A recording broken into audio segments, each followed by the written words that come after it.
Hello' students, welcome to my YouTube channel. আজি মই দশম শ্ৰেণীৰ বিজ্ঞান বিষয়টিৰ লেচন 5 মৌলৰ পৰ্যাবৃত্ত শ্ৰেণী বিভাজন বিষয়টি আলোচনা কৰিম। ঠিক আছে, আমি আলোচনা কৰিবলগা বিষয়টো হৈছে মৌলৰ পৰ্যাবৃত্ত শ্ৰেণী বিভাজন, পিৰিয়ডিক ক্লাছিফিকেশ্যন এলিমেণ্টছ। মনত ৰাখিবা, এই লেচনটোৰ পৰা মানে মেট্ৰিকত কিমান নম্বৰ আহিব? 7। তোমালোকে দেখিব পাৰিছা, এই চেপ্টাৰ 5 7 মাৰ্কছ আহিব। ঠিক আছে, আৰু ফুল চেপ্টাৰ আহিব, সকলোৱে গম পায়।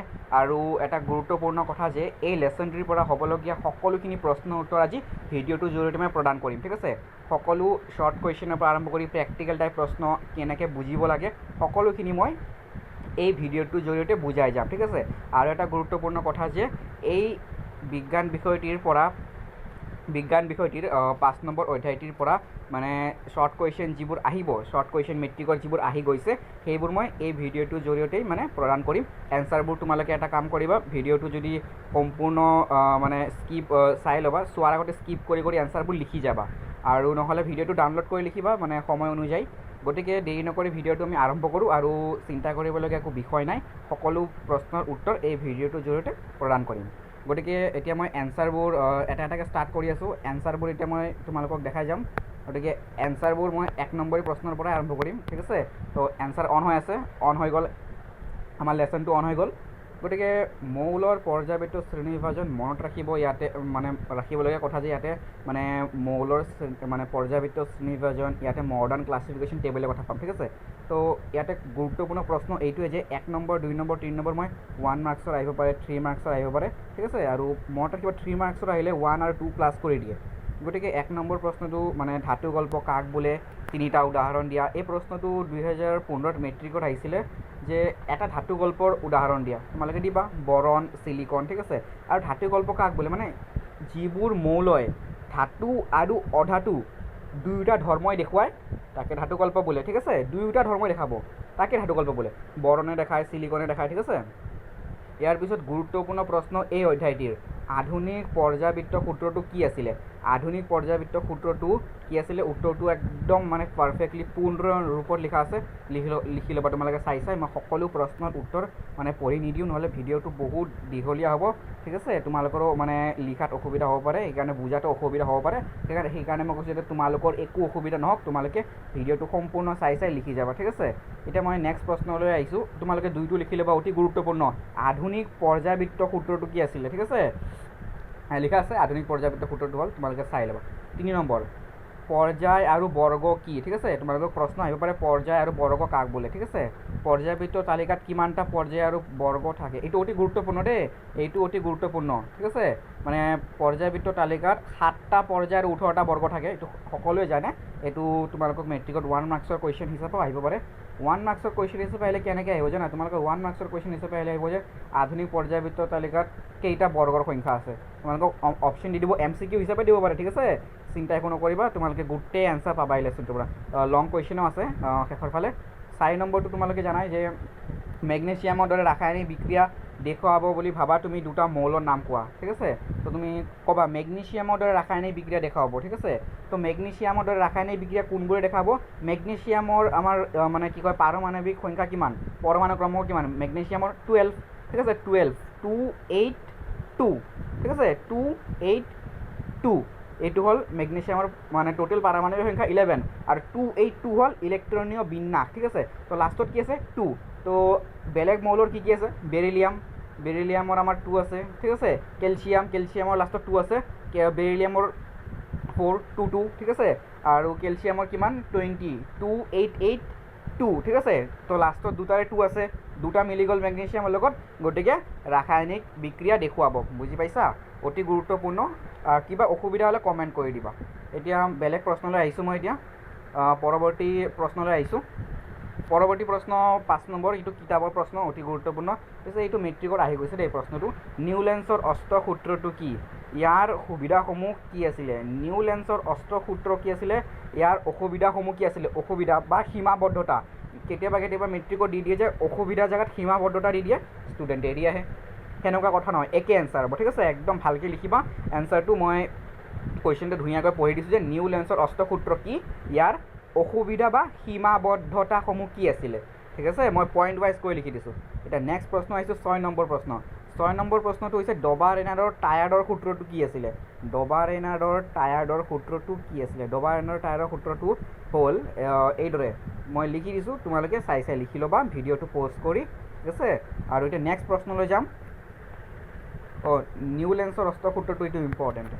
এতিয়া নেক্সট প্ৰশ্ন আহিছোঁ, সম্ভ্ৰান্ত গেছবোৰক কিয় এটা সুকীয়া বৰ্গত স্থান দিয়া হয়? এই প্ৰশ্নটো বেলেগকৈ যদি আহে না এনেকৈ আহিব, শুনা, যে সম্ভ্ৰান্ত গেছ বা নিষ্ক্ৰিয় গেছবোৰক কিয় এটা সুকীয়া বৰ্গত স্থান দিয়া হয়? এনচাৰ একদম চিম্পল, তোমালোকে চাই লিখি ল'ব, মই বুজাই দি আছোঁ।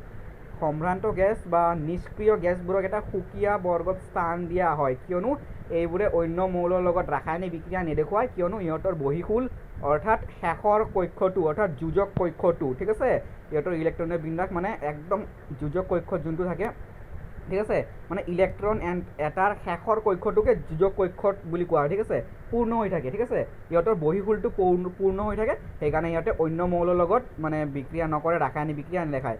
যদি উদাহৰণ দিব দিয়ে তোমালোকে কি দিব জানা? তোমালোকে নিয়ন দিব পাৰা, ঠিক আছে, নিয়ন আৰ্গন, ঠিক আছে, পূৰ্ণ হৈ থাকে। এতিয়া 8 নম্বৰ প্ৰশ্ন, নিউলেন্সৰ অষ্টক সূত্ৰত ডবা ৰেনাৰৰ টায়াৰ্ড আছেনে? তুমি মানে তুলনা কৰা আৰু কি কয় বিচাৰ কৰি উলিওৱা। তোমালোকে এটা কাম কৰিবা, এই প্ৰশ্নৰ উত্তৰটো একদম মই যেনেকৈ লিখি দিছোঁ হুবহু লিখিবা, মানে ইয়াতে প্ৰেক্টিকেল টাইপৰ একো নাই, জাষ্ট মনত ৰাখিবা যে নিউলেন্সৰ অষ্টক সূত্ৰত ডবা ৰেনাৰৰ টায়াৰ্ড আছেনে? হয়, আছিলে, ঠিক আছে, নিউলেন্সৰ অষ্টক সূত্ৰত ডবা ৰেনাৰৰ টায়াৰ্ড আছিল। উদাহৰণস্বৰূপে লিথিয়াম, ছ'ডিয়াম, পটাছিয়াম, এই মৌল তিনিটাৰ নিউলেন্সৰ শ্ৰেণীবিভাজন দ্বিতীয় স্তৰৰ মৌল, ঠিক আছে, আৰু বাকীখিনি মানে যদি আমি লিথিয়ামৰ পৰা আৰম্ভ কৰোঁ তেন্তে ছ'ডিয়াম, ঠিক আছে, অষ্টম মৌল হয়, আৰু নিউলেন্সৰ অষ্টক সূত্ৰৰ মতে লিথিয়াম আৰু ছ'ডিয়াম ধৰ্মৰ মিল থাকে। গতিকে প্ৰশ্নটো হুবহু ভিডিঅ' প'জ কৰি চাই লিখি ল'বা, নহ'লে ডাউনলোড কৰি সময় অনুযায়ী তোমালোকে লিখি ল'বা, ঠিক আছে? 9 নম্বৰ প্ৰশ্নলৈ আহিছোঁ, যে ডবা ৰেনাৰৰ বিভাজনৰ মানে ডবা ৰেনাৰৰ শ্ৰেণী বিভাজনৰ সীমাবদ্ধতাসমূহ কি আছিলে? মই কৈছিলোঁ চোৱা, শ্ৰেণী বিভাজনৰ সীমাবদ্ধতা আৰু অসুবিধা একেই, তো মেট্ৰিকত যেনেকৈ প্ৰশ্ন দিয়ে লিখি ল'বা, সীমাবদ্ধতা থাকিলে ছেম এনচাৰ, অসুবিধা থাকিলে এইটোৱে, ঠিক আছে, মনত ৰাখিবা, ঠিক আছে? আৰু আখুৱা মানেও অসুবিধা, ঠিক আছে, ক্ৰুটি মানেও এইটো দুখ, ঠিক আছে? এতিয়া 9 নম্বৰ প্ৰশ্নটো তোমালোকে চাই লিখি ল'বা, আকৌ পঢ়ি দিছোঁ যে ডবা ৰেনাৰৰ শ্ৰেণী বিভাজনৰ সীমাবদ্ধতা, আখুৱা, দুখ, ক্ৰুটি কি আছিলে, ঠিক আছে? এতিয়া 10 নম্বৰ প্ৰশ্ন হ'ব, আমি 10 নম্বৰ প্ৰশ্নলৈ গৈ আছোঁ। 10 নম্বৰ প্ৰশ্ন হৈছে আমাৰ মেণ্ডেলিভৰ পৰ্যাবৃত্ত তালিকাখন ব্যৱহাৰ কৰি তলত দিয়া মৌলকেইটাৰ মানে সংকেত নিৰ্ণয় কৰা, ঠিক আছে, তলত দিয়া মৌলকেইটাৰ সংকেত নিৰ্ণয় কৰা, এইটো প্ৰেক্টিকেল টাইপ, মই অকণমান কৈ দি আছোঁ, তোমালোকে ভিডিঅ'টো প'জ কৰিয়ে লিখিবা, ঠিক আছে? তোমালোকক দি দিব মেট্ৰিকত KCAI মানে এলুমিনিয়াম, চিলিকন, ঠিক আছে, BA, এইবোৰ মানে মনত ৰাখিবা তোমালোকে। মই এতিয়া তোমালোকে জাষ্ট এটা কথা কৈ যাওঁ যে কে মৌলটো কি? কে মৌলটো মানে 1 মহ বৰ্গত আছে, গতিকে ইয়াৰ যোজ্যতা 1, ঠিক আছে? ঠিক সেইদৰে বাকীবোৰ তলত দিয়া আছে সংকেত আৰু অক্সাইডৰ কথাও দিয়া আছে, লিখি ল'বা তোমালোকে। এতিয়া মানে ভিডিঅ'টো মই মানে বেছি দীঘলীয়া নকৰোঁ, কাৰণ কি তোমালোকৰ অসুবিধা হ'ব পাৰে, কেৱল তোমালোকৰ সুবিধাৰ কাৰণে ভিডিঅ'টো মই মানে একদম ধুনীয়াকৈ কৈ গৈ আছোঁ। এতিয়া পৰৱৰ্তী প্ৰশ্ন লৈছোঁ, 10 নম্বৰ প্ৰশ্ন লিখি ল'বা, ঠিক আছে? পৰৱৰ্তী প্ৰশ্ন, আধুনিক পৰ্যাবৃত্ত তালিকাত থকা প্ৰথম 10টা মৌলৰ ভিতৰত কোনকেইটা ধাতু? আধুনিক পৰ্যাবৃত্ত তালিকাত থকা প্ৰথম 10টাৰ ভিতৰত কোনকেইটা ধাতু? মনত ৰাখিবা, ধাতু হ'ল কেৱল লিথিয়াম আৰু বেৰিলিয়াম, ঠিক আছে? ধাতু সেইবোৰ যিবোৰৰ যোজক কক্ষ 1 আৰু 2, ঠিক আছে, 1 আৰু 2 এইবোৰ মানে ইলেক্ট্ৰনৰ সংখ্যা থাকে, ঠিক আছে, লিখা আছে তলত চোৱা, ইয়াৰে Li আৰু Be দুটা ধাতু, ঠিক আছে, মানে প্ৰথম 10টাৰ ভিতৰত, মনত ৰাখিবা। এতিয়া আমি পৰৱৰ্তী প্ৰশ্নলৈ আহিছোঁ। পৰৱৰ্তী প্ৰশ্ন হৈছে মেগনেছিয়ামৰ উপৰিও আন কোনটো মৌলৰ বাবে, মানে মেগনেছিয়ামৰ উপৰিও আন কোনকেইটা মৌলৰ বাবে মানে মৌলকেইটাৰ আৱিষ্কৃত হোৱাৰ পূৰ্বে মেণ্ডেলিভে তেওঁৰ তালিকাখনত ঠাই ৰাখি থৈ গৈছিল? কোনকেইটাৰ বাবে তেওঁ ঠাই ৰাখিছিলে? তেওঁ দুটাৰ কাৰণে ৰাখিছিলে, এইটো তোমালোকে চাই ল'বা, মই উত্তৰটো লিখি দিছোঁ, একদম লাষ্টত চোৱা, এয়া জাৰ্মেনিয়াম লিখা আছে, স্কেণ্ডিয়াম লিখা আছে, এই চোৱা একদম তলত লিখা আছে, ঠিক আছে? এই উত্তৰটো চাই ল'বা। এতিয়া এইটো গুৰুত্বপূৰ্ণ হ'ব পাৰে কেনেকৈ MCQ প্ৰশ্ন হিচাপে আহিব পাৰে ঠিক আছে চাই ল'ব 12 নম্বৰ প্ৰশ্নটো হ'ল মেণ্ডেলিভে তেওঁৰ পৰ্যায়বৃত্ত তালিকাখন মানে যোগাওঁতে মানি চলা নীতিসমূহ কি আছিলে তোমালোকে 1 আৰু 2 পইণ্ট হিচাপে লিখিবা মানে নীতিসমূহ কি আছিলে তেওঁ মানি চলা নীতিসমূহ কি আছিলে ঠিক আছে এতিয়া আমি আহিছোঁ 13 নম্বৰ প্ৰশ্নটো আধুনিক পৰ্যায়বৃত্ত সূত্ৰটো লিখা মই ভিডিঅ'টোৰ আৰম্ভণিতে উত্তৰটো কৈ দিছিলোঁ ইয়াতে উত্তৰটো লিখি দিছোঁ তোমালোকে ধুনীয়াকৈ লিখি যাবা ঠিক আছে আৰু ইয়াৰ লগত এটা ডাঙৰ প্ৰশ্ন আছে আধুনিক পৰ্যায়বৃত্ত তালিকায় মেণ্ডেলিভৰ পৰ্যায়বৃত্ত তালিকাত থকা আসোঁৱাহবোৰ কিদৰে দূৰ কৰিছিলে মানে আধুনিক মানে বৰ্তমানৰ আধুনিক পৰ্যায়বৃত্ত তালিকাখনে মানে এই মেণ্ডেলিভে যে তালিকাখন মানে ওলাইছিলে সেই তালিকাসমূহৰ আসোঁৱাহ কিদৰে দূৰ কৰিছে কিদৰে সমস্যাবোৰ মানে গুচুৱাইছে ইয়াতে উত্তৰটো লিখা আছে তলৰ পেৰেগ্ৰাফ কৈ লিখিছোঁ আৰু তলৰখিনিৰ পৰা লিখিবা ঠিক আছে পৰৱৰ্তী পৃষ্ঠাত উত্তৰটো আধা আছে এতিয়া পৰৱৰ্তী প্ৰশ্নলৈ গৈছোঁ আমি 14 নম্বৰ প্ৰশ্ন হ'ব এতিয়া 14 নম্বৰ প্ৰশ্ন মেগনেছিয়ামৰ দৰে ৰাসায়নিক বিক্ৰিয়া দেখুৱাব বুলি ভবা দুটা মৌলৰ নাম এই প্ৰশ্নটোৰ উত্তৰ ভিডিঅ'টোৰ আৰম্ভণিতে কৈ দিছোঁ তোমালোকৰ সুবিধাৰ কাৰণে আকৌ লিখি দিছোঁ ঠিক আছে চাই উত্তৰ লিখি ল'বা এতিয়া 15 নম্বৰ প্ৰশ্ন অকণমান বুজাই যাম প্ৰেক্টিকেল ধৰণৰ প্ৰশ্ন ঠিক আছে চোৱা নাম লিখা মানে বহিৰ্তম কক্ষত এটাকৈ ইলেক্ট্ৰন থকা 3টা মৌল মানে বহিৰ্তম কক্ষ মানে মৌলটোৰ যেইটা কক্ষ থাকে একদম শেষৰ কক্ষটোক বহিৰ্তম কক্ষ বা যোজক কক্ষ বুলি কোৱা হয় ঠিক আছে তো কেইটা মানে বহিৰ্তম কক্ষত এটাকৈ ইলেক্ট্ৰন আছে কাৰ আছে লিথিয়ামৰ আছে তাৰপিছত পটাছিয়ামৰ আছে পটাছিয়াম একচুৱেলি পি হ'ব লাগে এটা কে আছে কোনোবা জানা এনচাৰ হ'ল পটাছিয়ামৰ লেটিন নাম হ'ল কেলিয়াম অ'কে পটাছিয়ামৰ লেটিন নাম কেলিয়াম অ'কে আৰু নেক্সট হ'ল ছ'ডিয়াম অ'কে ছ'ডিয়ামৰ মানে যোজক ইলেক্ট্ৰনৰ সংখ্যা 1 ঠিক আছে পটাছিয়ামৰ হ'ল 288 আৰু ছ'ডিয়ামৰ হ'ল 281 ঠিক আছে এতিয়া নেক্সট বি বহিৰ্তম কক্ষত দুটাকৈ ইলেক্ট্ৰন থকা মৌলৰ নাম এতিয়া কৈছে বহিৰ্তম কক্ষত এটা নহয় দুটাকৈ ইলেক্ট্ৰন থকা তো দুটাকৈ ইলেক্ট্ৰন আছে আমাৰ মেগনেছিয়ামত আছে মেগনেছিয়ামৰ পাৰমাণৱিক সংখ্যা হ'ল 12 মানে পৰমাণু ক্ৰমাংক 12 তো গতিকে ইয়াৰ বহিৰ্তম কক্ষত দুটাই আছে ইলেক্ট্ৰন সেইকাৰণে মেগনেছিয়াম লিখিছোঁ 282 আৰু নেক্সট হ'ব তোমাৰ কেলছিয়াম 28820 ঠিক আছে এতিয়া আমি পৰৱৰ্তী প্ৰশ্নলৈ যাম পৰৱৰ্তী প্ৰশ্ন হৈছে পৰিপূৰ্ণ বহিৰ্তম কক্ষত থকা 3টা মৌলৰ নাম আচ্ছা ঠিক আছে এই প্ৰশ্নটো অতি গুৰুত্বপূৰ্ণ চাবা মানে পৰিপূৰ্ণ বহিৰ্তম কক্ষত মানে বহিৰ্তম কক্ষটো পূৰ্ণ হৈ আছে মই এটা প্ৰশ্ন পঢ়ি দিছিলোঁ যে মানে নিষ্ক্ৰিয় বা সম্ভ্ৰান্ত গেছবোৰক কিয় মানে কি এটা সুকীয়া বৰ্গত স্থান দিয়া হয় ইয়াৰ কাৰণ হৈছে তেওঁলোকৰ মানে বহিঃখুলটো পূৰ্ণ হৈ থাকে ইয়াতে বেলেগ ইলেক্ট্ৰনৰ লগত ৰাসায়নিক বিক্ৰিয়া সংঘটিত নকৰে ঠিক আছে তো গতিকে উত্তৰ লিখা আছে আৰ্গন হ'ব নিয়ন হ'ব ঠিক আছে এতিয়া আমি 16 নম্বৰ প্ৰশ্নলৈ আহিছোঁ 16 নম্বৰ প্ৰশ্ন হৈছে লিথিয়াম ছ'ডিয়াম পটাছিয়াম এই কেইটা ধাতু ইহঁতে পানীৰ সৈতে বিক্ৰিয়া কৰি হাইড্ৰজেন গেছ মুক্ত কৰে ঠিক আছে এই মৌলকেইটাৰ পৰমাণুৰ কিবা সাদৃশ্য আছেনে অকণমান মনোযোগ দি শুনিবা হয় সাদৃশ্য আছে প্ৰতিটো পৰমাণুৰে ইলেক্ট্ৰনীয় বিন্যাস একে ধৰণৰ ঠিক আছে মই ইলেক্ট্ৰনীয় বিন্যাসবোৰ লিখি দিছোঁ ইহঁতৰ যোজক ইলেক্ট্ৰনৰ বিন্যাস এনেকুৱা ঠিক আছে মানে যোজন ইলেক্ট্ৰন মানে যোনটো বহিঃখুলত আছে লিথিয়ামৰ 1 পটাছিয়ামৰ 1 ছ'ডিয়ামৰো 1 অ'কে এতিয়া B2ত আহিছোঁ B নম্বৰ প্ৰশ্ন হিলিয়াম এটা গুৰুত্বপূৰ্ণ কথা যে 16 নম্বৰে এইটো মই যে পঢ়িলোঁ লিথিয়াম ছ'ডিয়াম এই প্ৰশ্নটো মেট্ৰিকত আহি গৈছিলে বি এতিয়া বিটো হ'ল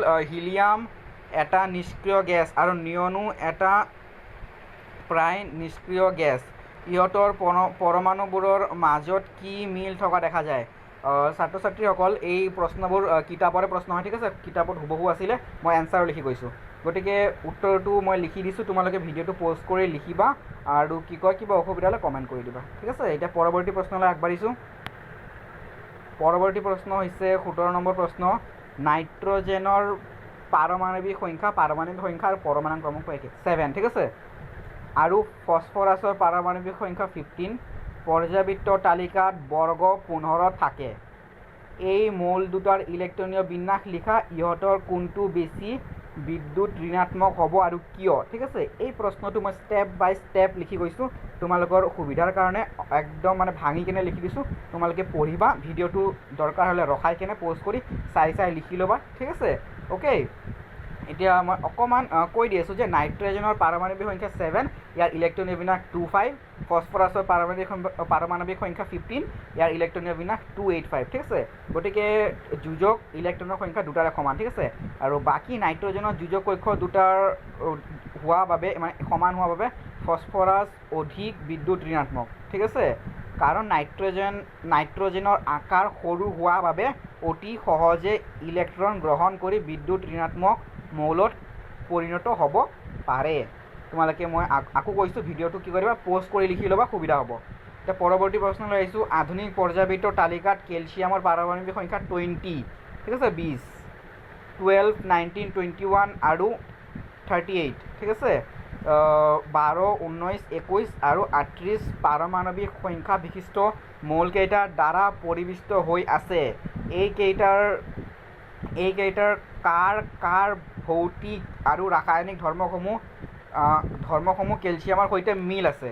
মানে এইকেইটা যে দিছে 12, 19, 21, তাৰপিছত তোমাৰ 38, এই মৌলকেইটাৰ মানে কেলছিয়ামৰ লগত কোনকেইটাৰ মিল আছে, ঠিক আছে। এতিয়া আমি উত্তৰলৈ গৈছোঁ। 18 নম্বৰ উত্তৰ পৰৱৰ্তী পৃষ্ঠালৈ চোৱা, একদম প্ৰেক্টিকেলি ধুনীয়াকৈ কৰি দিয়া আছে। ভিডিঅ'টো মই আকৌ কৈছোঁ, ৰখাবা, লিখি ল'বা, অসুবিধা যাতে নহয়, ঠিক আছে। তো মই পঢ়ি দিছোঁ উত্তৰটো। উত্তৰ কেলছিয়ামৰ পাৰমাণৱিক সংখ্যা 20, ইয়াৰ ইলেক্ট্ৰনীয় বিন্যাস মই ভাঙি দিছোঁ 2882, গতিকে ইয়াৰ যোজক ইলেক্ট্ৰনৰ সংখ্যা 2, ঠিক আছে। আৰু যোজ্যতাও 2য়ে। মই বাৰে বাৰে কৈছোঁ, মৌলটোৰ বহিঃশুলটোক মানে যোজক কক্ষ বুলি কোৱা হয়, ঠিক আছে, বাহিৰৰ খুলটোক। এতিয়া আমাক দিয়া মৌলবোৰৰ যাৰ যোজক ইলেক্ট্ৰনৰ সংখ্যা 2 হ'ব, সেইবোৰৰ সৈতে কেলছিয়ামৰ মিল থাকিব।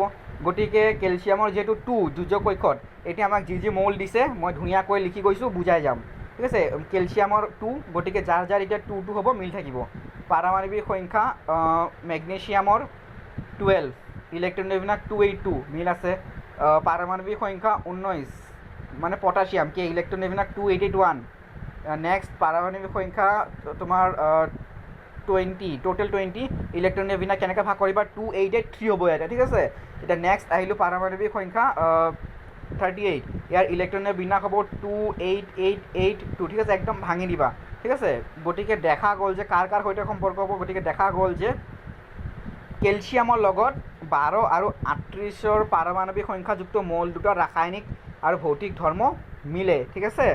এতিয়া তোমালোকে সুবিধাৰ কাৰণে ভিডিঅ'টো ৰখাই কিনে লিখি ল'বা, কোনো দেৰি নকৰিবা, লাহে লিখিবা।